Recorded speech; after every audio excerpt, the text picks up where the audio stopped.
Eddie Trunk here, Trunk Nation, Sirius XM 106 volume, and it's great to have a few minutes right now on this Monday.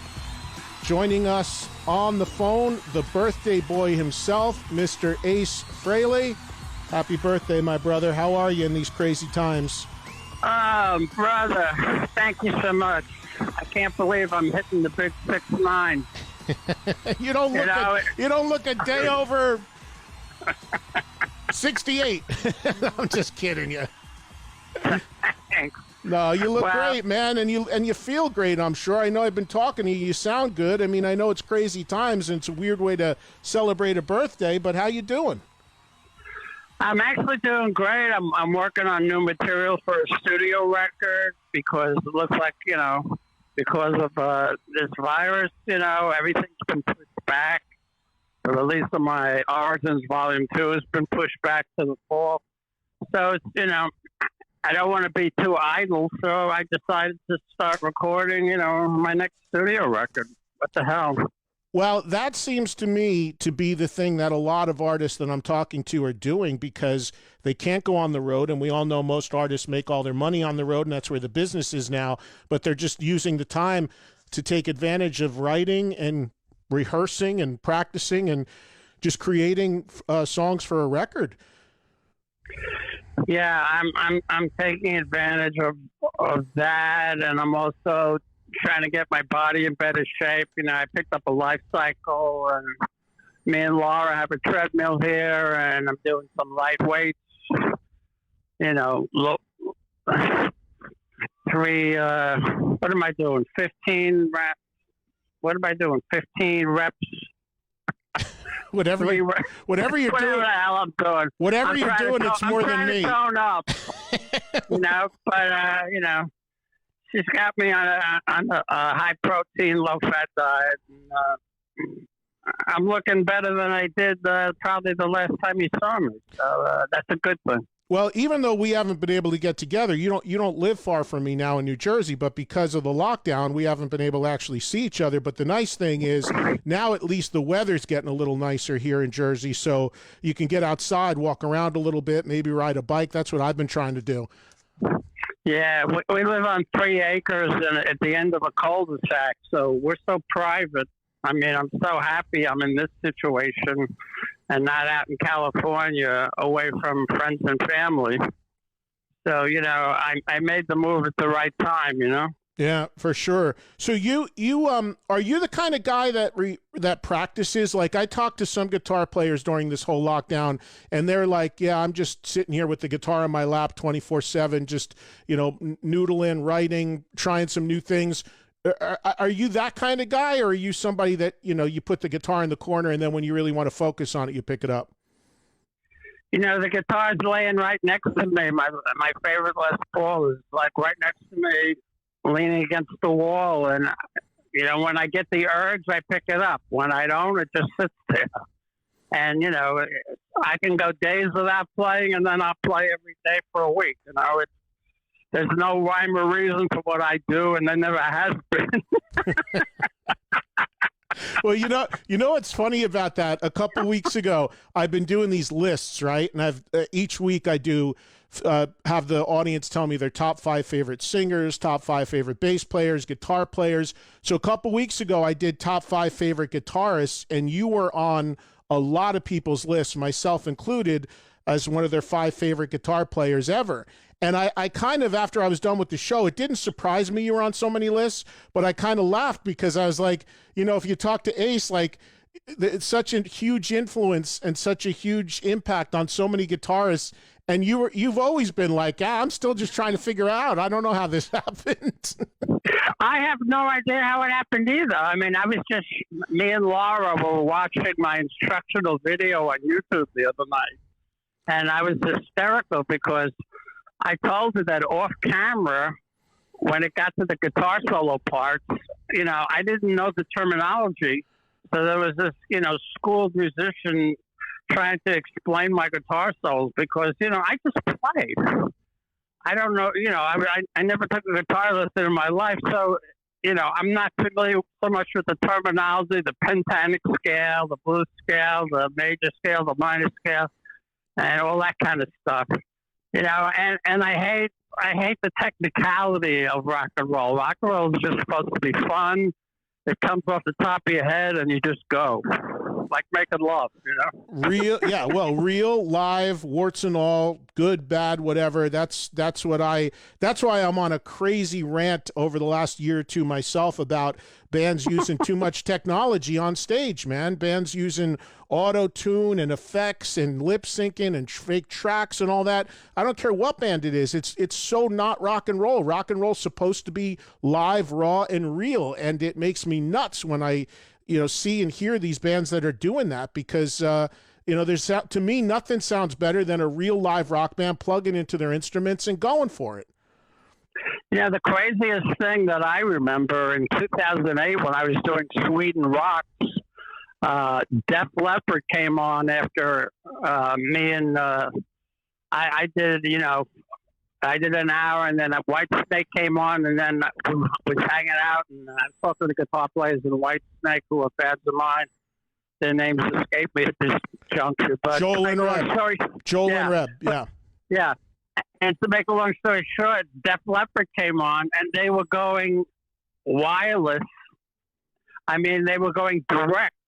Yeah. And they had amps set up, but the amps weren't on. And it was the most bizarre thing. Yeah, they used. I mean, I have to hear sound coming out of speakers. I like to get my ears blown out. My ears are ringing after every show, but you couldn't hear anything. Yeah, they use this system, and I've seen a few bands use it. I mean, they're truly playing, which is a credit to them. But it's this thing called a fractal, where they just dial into this device and it goes right out to the board. They've shown it to me. I've gone to their rehearsals. It's pretty wild, that sort of technology. And that's interesting hearing you say this, because you've always been a guy that's really embraced technology with computer graphics and all that. You were doing that stuff long before anybody I knew. But when it comes to rock and roll, there is something about just plugging into a Marshall and going for it. Grab a Les Paul, stick it into a Marshall, and turn it up to 10. That's all you got to do. Hey, I hate using those earbuds. I was using those with Kiss, when I did the reunion tour, and then I ended up taking one out and leaving one in. And I think it actually left me, by the time I left them on the farewell tour, I think it gave me some ear damage, because I kept telling the monitor guy to keep raising the volume in the earbuds. I couldn't hear it. Yeah. I mean, I hate the earbuds. I need real monitors, laying on the floor, and I need real amps behind me. I gotta feel the sound. You said, how you gonna get guitar feedback if you don't have an amp on? I know. You said you had your favorite Les Paul sitting right next to you. Which one is that? It's my number 3 prototype of my 59 reissue. Nice. The one that the last model that Gibson put out. It's the reissue of my 59 Les Paul Standard.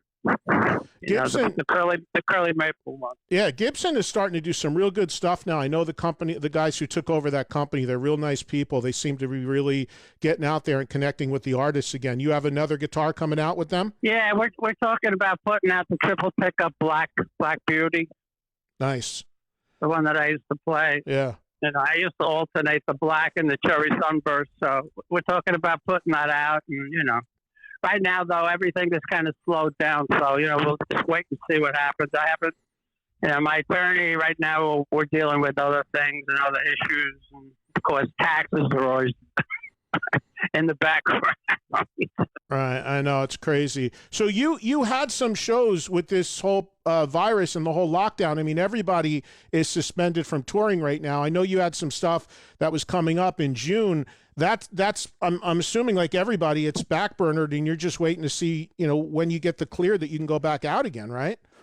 Yeah, I mean, I'm on hold like everybody else.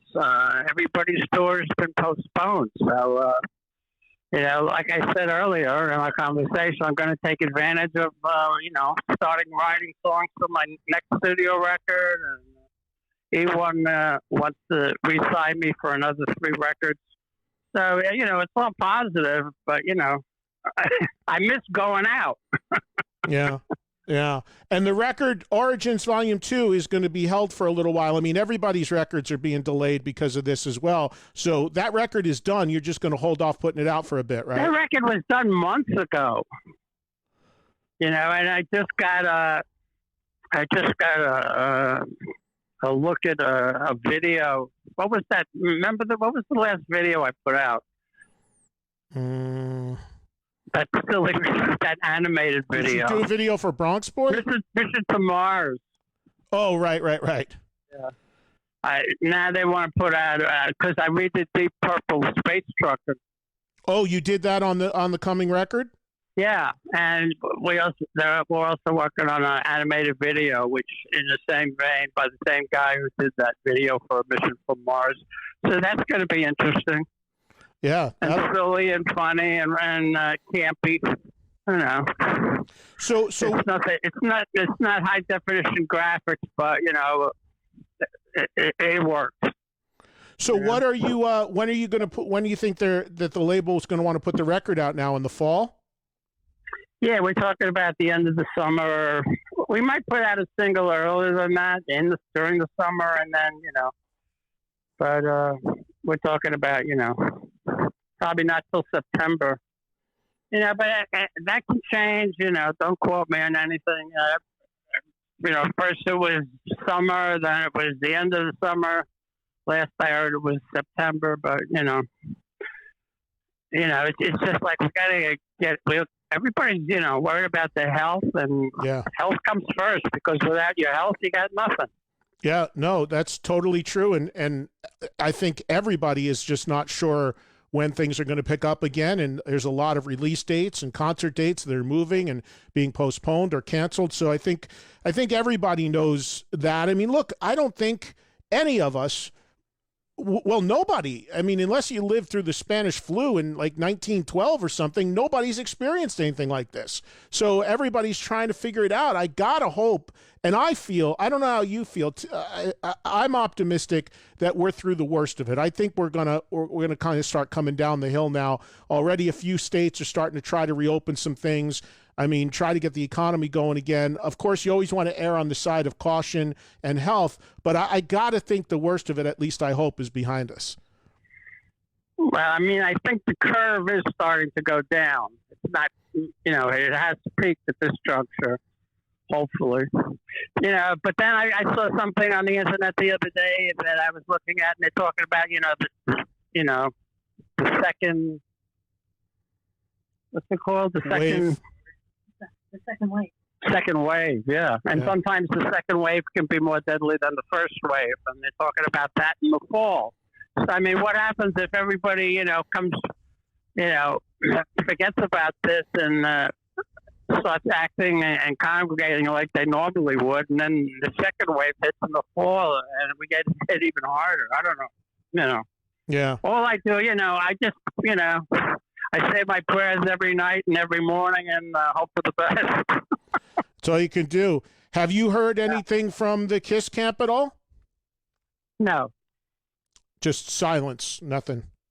I texted Paul and Jane last week and just wished them well, and Peter, and I got a text from Doc, and everybody's okay, thank God. Knock on wood, Right. Yeah, Eric has been sending me some silly texts. Because me and Eric always got along really well on the road. Right. But, everything's cool. I mean, what's going to happen is going to happen. And but everything's delayed at this juncture, so who knows? Who knows what's going to happen? I take one day at a time. I always have since I got sober 13 years ago, and that's the way I live my life. Yeah, I mean, I know you've gone about your business. I mean, as KISS winds down, everybody's talking about and hoping that you're going to go back and play with them, but you're just going about your own business, and unless you get an invite, there's nothing you can do. You're just going to worry about your own thing, right? I'm doing my own thing, unless, they come up, they come forward and the price is right, you're not going to see me anywhere close by. Hey, let me ask you about a couple quick things. I'll let you go. Your band, your current band, did you see they sent me the video that Jeremy and Phil and Ryan did of them doing Rocket Ride and changed it to Stay Inside? Did you see that? Yeah, I did. They sent it to me. I couldn't stop laughing. They sent it to me, and as soon as they sent it to me, I go, did you send this to Ace yet? And they go, no. I go, you got to send it to him. I said, because you and I have been exchanging silly texts. I mean, I think that's what everybody's doing, sending everybody wacky shit. And I was like, you got to send this to Ace. He's going to love this. Well, everybody needs comic relief. Once you lose your sense of humor, it's all over. It really is. All right, so last thing. So I've been talking to my audience today, celebrating your birthday, and I've been telling them to hit me with their favorite Ace solo and their favorite Ace song. Do you have a favorite of your own solos or a favorite of your own songs in your career? I know that's a tough question, but do you have a couple favorites? I'm going to say "Shock Me" because it was my first lead vocal, and it's a real classic signature solo, and it's not that easy to play. Trust me. And I'll stick with "Shock Me," which was a huge moment for you too, because it was the first time anybody heard you sing lead vocals with Kiss. Yeah, and I think the first night I sang lead vocals was at Madison Square Garden, so that was even double. I was doubly nervous because it was my hometown. Yeah, and of course, you've told the story a lot of times about writing that song, and it was about you getting electrocuted on stage. But how long after you were shocked on stage did the song come to you? Like, was it the next day, or was it like a few months down the line? No, it was down the line. I don't remember. It didn't correlate right away. I was just glad that I didn't die that night. That was like one of the scariest things that ever happened to me. But it wasn't my time. And one solo that comes up a lot that I hear a lot from people is the solo in Strange Ways as one of their favorite solos. And I think you told me once that because people try to figure that out all the time, that they reverse the tape or something. I remember you saying something like that. What the story with that solo? Strange Ways. Yeah. No, that was a one take solo, and I stood in front of a Marshall amp with Eddie Kramer was engineering, and there's no reverse tape on that. I always thought that was because it sounds so like such a crazy effect on it. I thought that's what it was, but I could be wrong. Could have been something else. Yeah, I mean, there's several solos. We used to flip the tape.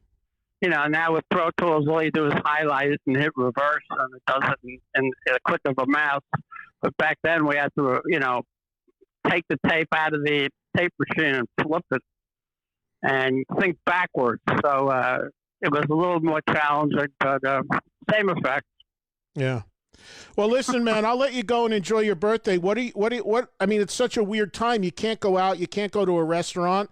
You can't do some of the things you'd probably want to do. So I guess it's just the same as any other day, except for you celebrate a big birthday and, have some dinner and just stay inside. Really, that's all you can do, right? Laura's going to cook me a big steak smothered in mushrooms and onions. That sounds like a plan. And here's the thing I was thinking of too, man. Last thing. So you are 13. Did you say 13 years sober?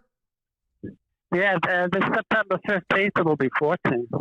Well, congratulations. And I think you would agree with me because, of course, I've known you for decades. If you weren't 14 years sober, you probably wouldn't be celebrating your 69th birthday today. Nah, I'd be dead. Yeah. Yeah, so I am been dead or institutionalized or in jail or dirt napping. Nothing good. None of those are good options. That wasn't God's plan for me. So, it's wonderful to be alive, and I try to look at the glass half full, not half empty, and I'm really happy when I go to do my meet and greets, and fans come up to me and say, "Ace, I got sober because of you. If you could do it, I could do it." And I get that constantly, and that's a reminder, to stay on the road I'm on. I told you this many times, man. I've known you forever, and that, as much of a fan as I am, as a friend, that's what I'm most proud of you for, because hanging in there for all these years and having the light go on. I'm glad you're still with us today, man, for 69 years, and hopefully many more to come. I wish you a very happy birthday. You know I love you, and I appreciate you calling in. Thanks so much, brother. I love you too, and hang in there. I know we think it's like Groundhog Day, but I love that one. I was going to say, all your fans have been hitting me up and saying, hey, have you talked to Ace? Is he okay? Where's Ace? Where's Ace? I said, I hear from Ace all the time, so they're going to love hearing your voice right now. Any message to the fans before you go? I'm healthy as a pig and shit. Are pigs and shit happy or healthy? They're happy. I don't know if they're healthy. I'm happy and I'm healthy and I'm working out, and eating right and getting my rest, watching a lot of movies. I've been getting into these. Like yesterday, I watched 4 Batman movies, and that Batman movie with the Penguin with Danny DeVito. That is, I thought I was on acid when I watched it. Tim Burton is out there. Did you see the Joker? Yeah, I did. That was some dark shit, man. That was crazy. Yeah. And I just, what I just saw for the first time the other night was that movie with DiCaprio? Oh, God, The Revenant. Revenant? Oh, with the bear? Yeah. What an amazing performance. He definitely deserved the Academy Award for that. Yeah, well, that's the good thing about the lockdown. People get to catch up on some movies they always wanted to see, and in your case, you get to work on a little music, and nothing you can do. Try to take advantage of the time. That's all you can do, because before you know it, hopefully we'll flip a switch, and everybody will be talking about how busy and crazy they are running around the world. So, tell me about it, my brother. Listen, have a great birthday, man. Thank you for a few minutes. I really do appreciate it. My pleasure, Red. Have a great day. Talk to you soon.